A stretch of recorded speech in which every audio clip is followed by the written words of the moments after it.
Coucou tout le monde, aujourd'hui je vous retrouve dans une nouvelle vidéo. Dans cette vidéo je vais vous présenter, présenter 4 livres. Il y en aura 3 de personnes qui font partie du groupe que j'ai créé sur Facebook pour partager tous ceux qu'ils connaissent. Et un où ça sera un livre que j'ai lu personnellement et que j'aurais bien sûr apprécié, sinon je ne vous en parlerai pas.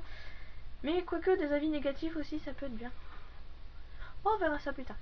Bref, donc voilà, pour cette vidéo aujourd'hui, il y aura donc 4 livres présentés de tout style, on va dire. Donc voilà, j'espère que ça vous plaira. Si oui, n'hésitez pas à mettre un petit pouce bleu comme d'habitude. Ensuite, si vous voulez plus d'avis sur des livres, ensuite en sachant qu'il y en aura aussi sur des séries ou des films en général, n'hésitez pas à vous abonner et je vous retrouve dans une prochaine vidéo. Bisous.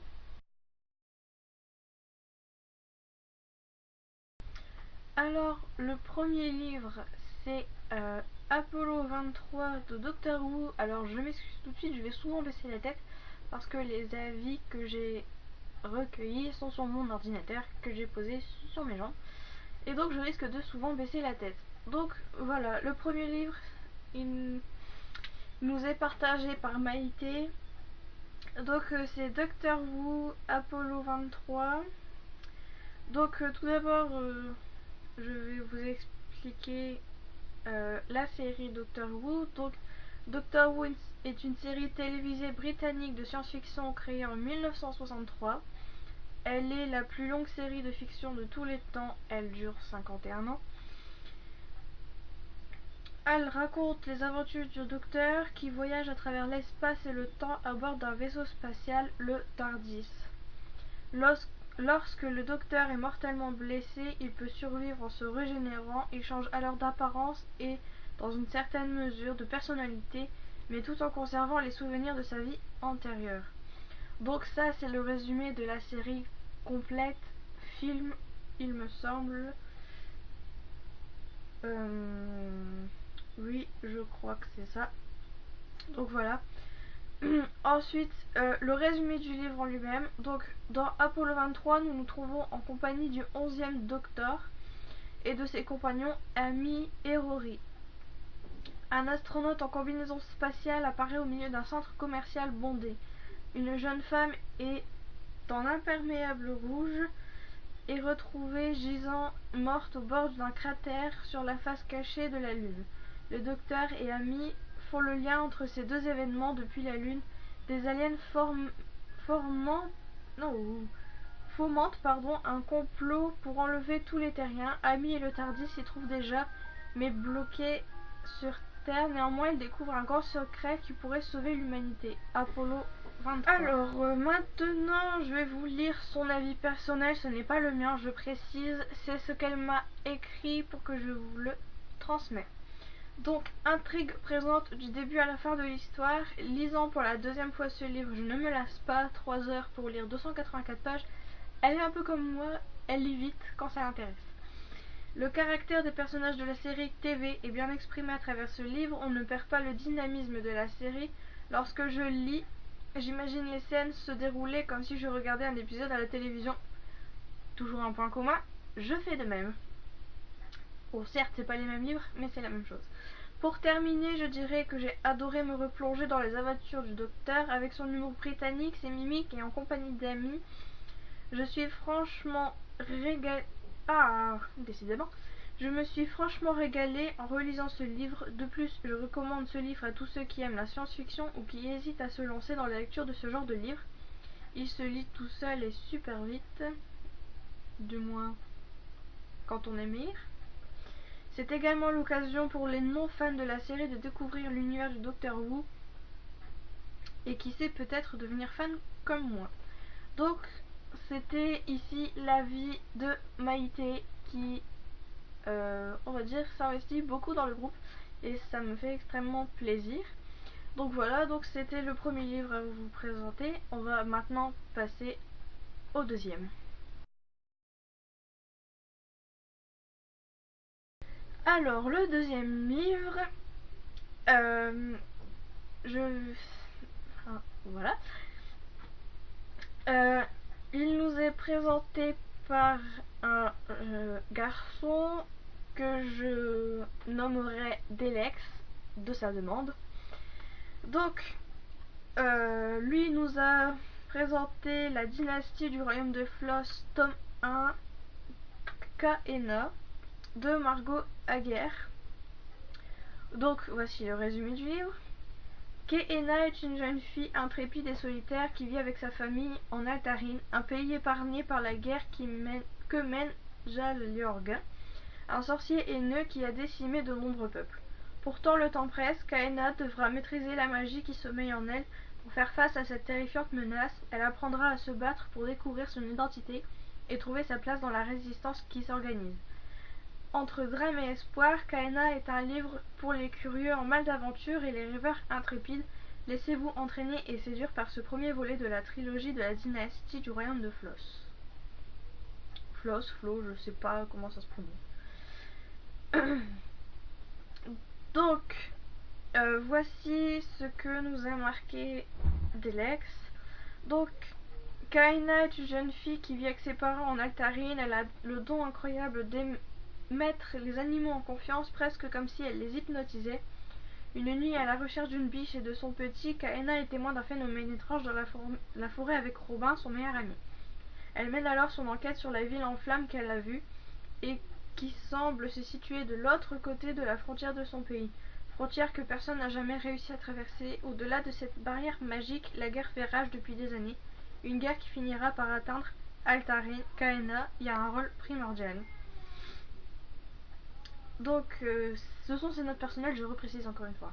Margot nous offre un univers des plus originaux et très fascinants, peuplé de créatures merveilleuses et rempli de magie, de jeunes gens qui se découvrent de fabuleux pouvoirs et qui se lancent dans une guerre contre un tyran démoniaque, et un schéma classique de la fantasy. Mais dans le cas présent, il est réinventé avec splendeur. Il y a tant de petits détails qui rendent ce monde absolument fabuleux, beaucoup trop pour les évoquer tous. Toute l'intrigue est maîtrisée de main de maître et les révélations tombent au moment opportun. Les personnages sont nombreux et variés, mais remarquablement bien différenciés. À aucun moment je ne me suis emmêlé les pinceaux à ce sujet. Je n'ai jamais eu besoin d'utiliser le glossaire à la fin du livre. C'est une prouesse pour une saga de ce genre. Il est impossible de ne pas tomber sous le charme de Kaena et de Robin, et de Nelderine également. Nelderine est aux premiers abords une véritable peste, mais elle se révèle être une très bonne amie et une alliée de premier choix pour Kaena. Tous les protagonistes sont attachants, même certains méchants. Ils ont tous de la personnalité et jouent un rôle non négligeable à un moment ou à un autre du roman. Il n'y a que le sorcier noir Jal-Jorg que l'on déteste, on ne manque pas de raison pour ça. Ce livre est à lire à tout prix, la plume de l'auteur est une grande fluidité. J'ai également beaucoup aimé la carte au début de l'ouvrage. Elle m'a été très utile pour suivre les différentes étapes de la guerre et les nombreux déplacements de Kaena, fan de l'épée de vérité du Seigneur des Anneaux et du monde de Narnia de Harry Potter. Cette saga est faite pour vous. Je me demande bien de quand parlera la suite. Tout ce que l'on peut deviner, c'est que ça aura lieu. C'est que ça aura un lien avec le mystérieux Alucard qui apparaît si peu dans ce tome. Il est en effet à peine évoqué, vivement la sortie du prochain volet. Décidément. Donc voilà l'avis d'Alexandre pour son livre. Son avis me plaît beaucoup et ça me donne envie de lire ce livre que je vais sûrement essayer de trouver sur quelques sites que je connais pour l'avoir à moindre coût. Et forcément, c'est toujours mieux. Donc voilà. Pour l'avis de Delex, c'est un livre que j'aime beaucoup déjà grâce à sa présentation qu'il en a faite, parce que j'aime bien ce style de livre, donc voilà.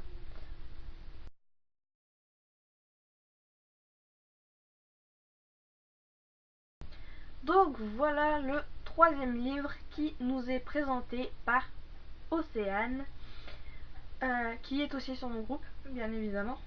Les trois y sont, hein, tout simplement. Donc, Océane a choisi de nous présenter Jamila de Chiguiz Aitmatov. Du mal à lire sur ce coup-là. Donc voilà, voici le résumé. Donc résumé. Jamila était vraiment belle, élancée, bien faite, avec des cheveux raides tombant droit, de lourdes nattes drues. Elle tortillait habilement son foulard blanc, le faisant descendre sur le front à rien de biais, et cela lui allait fort bien et mettait joliment en valeur la peau bronzée de son visage lisse. Quand Jamila riait, ses yeux d'un noir tirant sur le bleu en forme d'amande s'allumaient, et j'étais jaloux d'elle, comme les jeunes frères sont jaloux de leur sœur. 3 petits points. Donc, la vie d'Océane est un peu long comme celui de Delex, mais aussi très complet comme celui de Delex, forcément. C'est toujours un peu long, mais c'est toujours mieux que ce soit bien expliqué pour bien comprendre un peu l'histoire et ce qui se passe dedans. Donc voilà, la vie d'Océane, c'est parti. Ce livre est mon premier d'Aitmatov et je ne suis pas déçue, bien au contraire. On est plongé dès le départ et pour tout le long du roman, plutôt court, moins de 150 pages. C'est un bon point déjà, il n'est pas trop long pour ceux qui n'aiment pas lire. Dans un univers totalement différent de ce dont nous avons l'habitude, par là j'entends un mode occidental, carré, droit, réglé comme du papier musique, avec toujours les mêmes ressorts culturels et sociaux utilisés dans l'intrigue. En effet, plongé dans la brousse, dans un paysage aride où le travail et la famille sont les priorités de toute une communauté, le dépaysement est total. Un bon point donc. Le travail d'un livre n'est-il pas de nous faire voyager? Eh bien, je suis tout à fait d'accord. Le style est magnifique, lourd parfois par des tournures de phrases dont je n'ai pas l'habitude, mais tellement beau à d'autres qu'il m'a transporté dans des sphères encore inexplorées de la littérature. Je pense aussi que cette lourdeur n'est pas due au style lui-même, mais tout simplement à un décalage temporel datant de 1958 et étant de la littérature russe, il est normal que le style soit différent de celui de nos jours. Différentes cultures, différentes époques, différents styles. Le sujet maintenant. Louis Aragon lui-même a décrit cette histoire comme étant la plus belle histoire d'amour du monde, et pourtant, pendant facilement les 3/4 de ma lecture, je ne comprenais pas pourquoi. L'histoire, brièvement, est un point de vue interne à un jeune garçon, Saïd, qui observe et travaille avec Jamila, la jeune femme la plus convoitée et courtisée de tout son village. J'ai vraiment du mal aujourd'hui, c'est pas possible. Bref, puis arrive un jeune soldat blessé du front, Daniyar, qui par la suite travaillera avec eux. Du point de vue des Saïd, on voit 3 jeunes travaillant, partageant et encore quelques moments de vie, mais sans plus. Mais quelle explosion dans le dernier quart du livre, tout à coup, Daniyar se met à chanter sur un trajet, redécouverte de sentiments, révélation d'émotions pour l'une, passion mordante pour la peinture pour l'autre. Ce passage marque vraiment le début du livre. On assiste petit à petit au rapprochement de Jamila de Danivar, mais de l'extérieur, les émotions sont plus longues à venir, mais la fin est d'une finesse et d'une puissance absolument magistrale. Il n'y a pas d'autre mot possible. Magistral.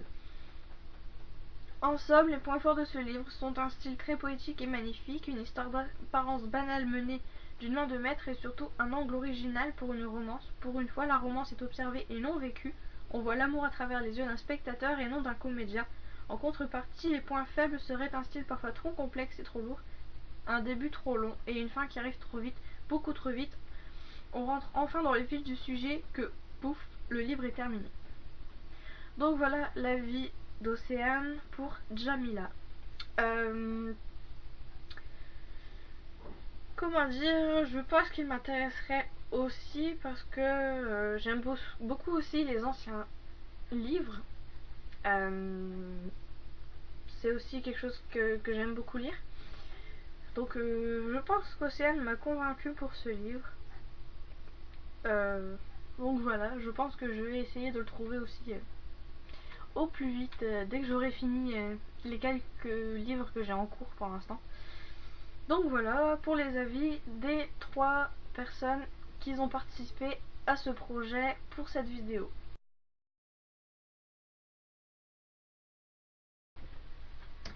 Donc voici mon livre, le livre que j'ai lu et que je vous présente.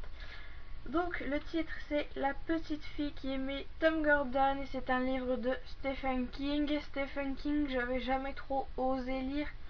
Cette fois je me suis dit allez, allons-y, il faut se lancer.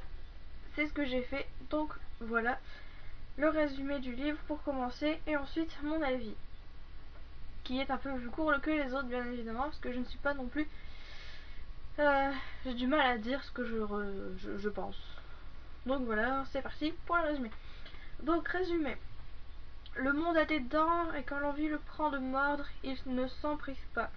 Trisha McFarland avait 9 ans lorsqu'elle s'en aperçut. Un matin comme les autres, au cours d'une excursion avec sa mère et son frère, Trisha se laissa distancer, lasse de subir leur sempiternelle dispute. Trisha se retrouve donc seule, perdue dans la forêt, quelque part entre le Maine et le New Hampshire, dans un environnement hostile où abondent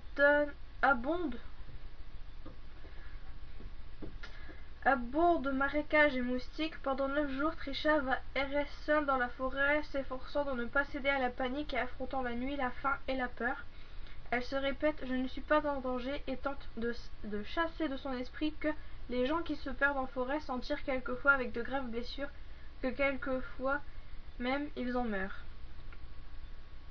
Donc l'histoire était assez, pour ma part, difficile à commencer. J'avais beaucoup de mal à lire au début. Et plus il venait, plus j'avais envie de savoir ce qu'allait devenir Trisha. Et plus j'arrivais à lire rapidement. Et quand je suis arrivée à la fin, j'étais quand même contente de l'avoir fini et de savoir ce qu'était la fin. Donc, mon avis, je le continue avec ce que j'avais marqué. Donc, c'est un récit fascinant que celui des tentatives de Trisha pour éviter les multiples dangers qui la menacent. C'est un roman de tension psychologique interne obtenu avec des moyens retenus. King a su exprimer toutes les nuances de la peur avec une sensibilité.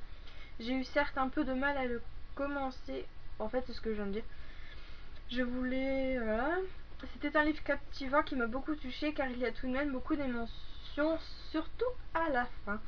Le livre est assez spécial parce que en fait le titre ne résume pas du tout ce qui se passe vraiment dans le livre. Et en fait ça résume juste un aspect du livre, le fait que pour ne pas devenir complètement tarée pour être clair, elle s'imaginait parler à son idole qui est un joueur de baseball, Tom Gordon. D'où le titre.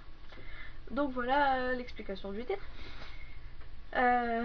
Donc c'était un livre vraiment captivant malgré mon départ difficile, que j'ai quand même apprécié et ce qui m'entraînera à lire d'autres Stephen King, je pense, étant donné que j'en ai un qui attend dans la bibliothèque, que j'ai acheté il n'y a pas si longtemps que ça, et qui attend impatiemment d'être lu et que je vais certainement lire d'ici quelques temps.